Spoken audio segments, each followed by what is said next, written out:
Tobel. Tebogo here. I am just gonna give you today. I'm not gonna be long. I know all my other videos have been long, but today I'm not gonna be long. I'm just gonna give you.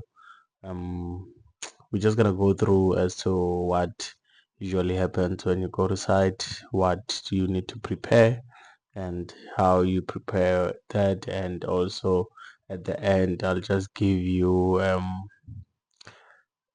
what I think if you're coming into this field, what you should know and what you shouldn't know.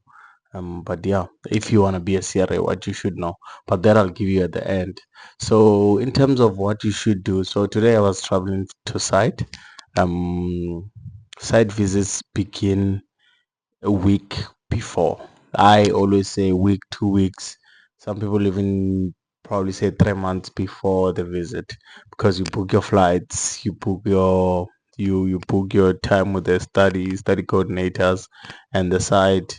You book your rental, you book your hotels so that you don't get high rates when you get to site, right? So when I say a week before, I mean that you send your confirmation letter to confirm with sites that you're going to be visiting them on this and this and this day, so they're going to be prepared for you on this and this and this day, right? So that's why a week before is always good for me. And also to run reports that you need, that you're going to be needing to know what data has been entered, what data hasn't been entered, what is going on in terms of the site, and how we can help out the site, right? So the day that you're traveling, um, make sure that the day that you're traveling, you do all the other things that you need to do so that you are ready for site visit. What do I mean with this? Your action items, your your to-do list in terms of the site visit. How many patients are you going to be looking at? How is it going to go about it? And all those things, you need to make sure that you prepare for the site, because they always say proper preparation prevents poor performance. So when you get to site, you must have a plan, and that's where the strategic planning of your visit comes in.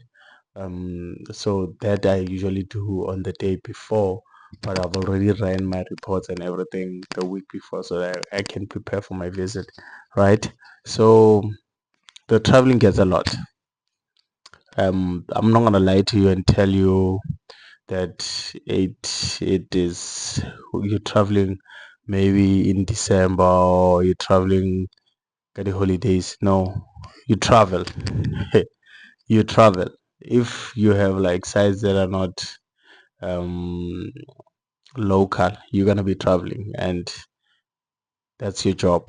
The job description even says that are you willing to travel above 75% of the time, and that's how much you're gonna be traveling, right? Yeah, so that is that in terms of that. And yeah, what I'm gonna be doing when I get to site, I'm gonna be looking at mostly newly signed informed consents. I'm gonna be looking at SDV SDR. I'm gonna be looking at all the pharmacy accountability documents, drug accountability documents, labs. I'm gonna be looking at all those things this week. So that's what I'm gonna be making sure that I look at. And with the visit, you need to make sure that you structure it to a point that you don't waste time on unnecessary things. You focus on the right things, and you focus on making sure that you cover your visit robustly. The issue is not covering, is not finishing maybe one side or one aspect of the visit. It's making sure that you cover everything at the visit. You do as little as possible for everything, so that when you come to the next visit as well, you do as little as possible for everything, so that you don't have anything that is lagging behind, because things will lag behind if you don't look at them, if you don't check them, if you don't um focus on them. So I suggest you make sure that you look at everything and not just focus on SDV, SDR. That is something we need to focus. Is very important. Data integrity is very important, but a fully fledged CRA looks at everything and looks at the site with a holistic view rather than with just one fine toothpick on one topic. So you look at all the topics, and yeah, that helps out a lot. But yeah, that's what I think in terms of that.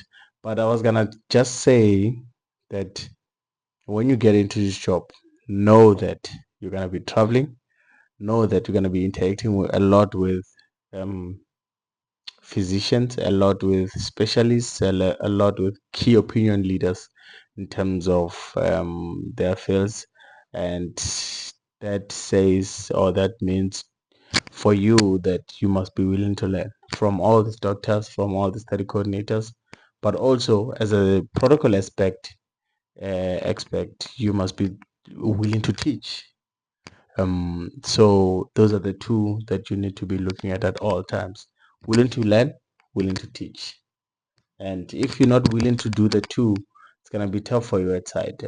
It's gonna be very difficult because you're gonna meet very difficult PIs that if you're not willing to work with them as a team, they're not gonna listen to you. And if you lose your PI, you lost the site. But yeah, if you lose the PI and the study coordinator, you lost the site. But yeah, that's my story for today, and I hope this helps someone somewhere. But yeah, let's have a conversation in the chat, in the comments. Like, subscribe, and share it with your friends that are still in varsity or that are working, so that we can have a conversation. I'm not an expert. I just do these videos to help the next person. Dango.